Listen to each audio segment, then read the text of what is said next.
क्या सच में रास रचाने आते हैं राधा कृष्ण? निधिवन मथुरा शहर में भगवान श्री कृष्ण की नगरी वृंदावन में स्थित एक विशाल वन है जिसमें असंख्य पेड़ हैं। धार्मिक ग्रंथों के अनुसार इसकी महत्ता बहुत पहले से है, जो भगवान श्री कृष्ण के समय से जुड़ी हुई है। यहाँ के रहने वाले ब्रजवासियों के अनुसार भगवान श्री कृष्ण आज भी यहाँ रासलीला रचाने आते हैं। आपने भगवान श्री कृष्ण की गोपियों के साथ रास रचाने की कथाएं कई बार सुनी होंगी। तो यह वही स्थान है जहाँ जब नन्हे कान्हा अपने बचपन में वृंदावन गोकुल की गलियों में बांसुरी बजाया करते थे और उनकी मधुर धुन सुनकर आसपास की गोपियाँ और राधा रानी दौड़ी दौड़ी चली आती थी। इसलिए यह स्थान आज भी कृष्ण भक्तों के बीच अत्यधिक लोकप्रिय है। निधिवन में जो भी पेड़ हैं वे अपने आप में विचित्र हैं। सभी पेड़ों की शाखाएं सीधी न होकर मुड़ी हुई हैं। सामान्यतया विश्व में सभी पेड़ों की शाखाएं नीचे से ऊपर की ओर जाती हैं, किंतु निधिवन में सभी पेड़ों की शाखाएं ऊपर से नीचे की ओर जाती हैं। यह चीज़ अपने आप में ही विचित्र है। ऐसी मान्यता है कि सूर्यास्त के बाद पेड़ों की यही शाखाएं गोपियों में परिवर्तित हो जाती हैं, जिनके साथ भगवान श्री कृष्ण रासलीला रचाते हैं।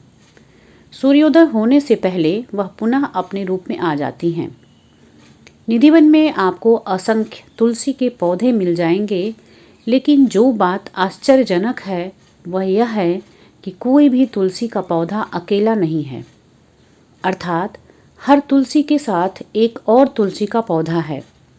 यहाँ आपको कोई भी तुलसी का पौधा अकेला नहीं दिखाई देगा, क्योंकि सभी तुलसी के पौधे जोड़ों में हैं, जो श्री कृष्ण और राधा के प्रेम को रेखांकित करते हैं।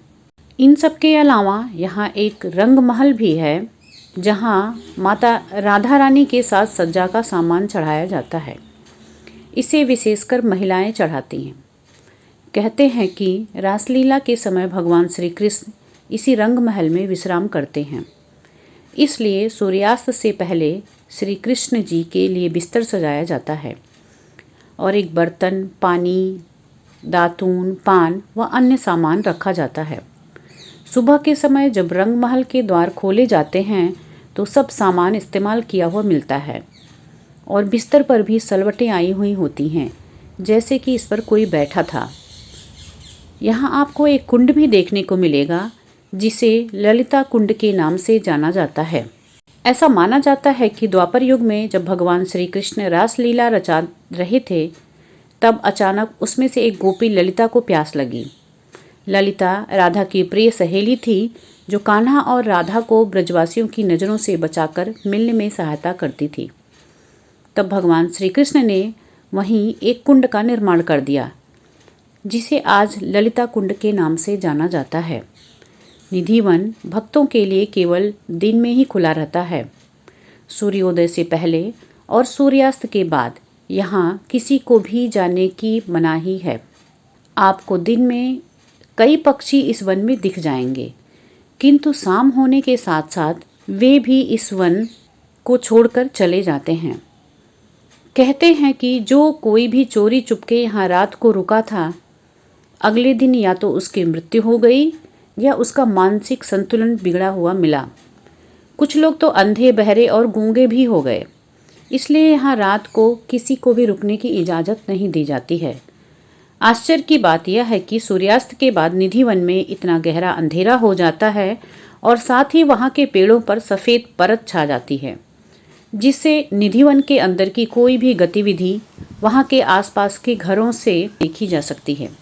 मौसम के अनुसार इसके पट 5-6 बजे के बीच खुलते हैं। 6 बजे के आसपास यहाँ मंगला आरती होती है। सूर्यास्त से कुछ समय पहले यहाँ के पट बंद कर दिए जाते हैं। आपको यहाँ कई महापुरुषों की समाधियाँ भी देखने को मिलेंगी, जो भगवान श्री कृष्ण की भक्ति में लीन रहते हैं। पेड़ पौधों के बीच इनकी समाधियाँ बनी हुई हैं। अगर आपको यह वीडियो अच्छी लगी हो तो लाइक, शेयर और ऐसे ही वीडियो को देखने के लिए हमारे चैनल को सब्सक्राइब जरूर करिए। जय श्री कृष्ण।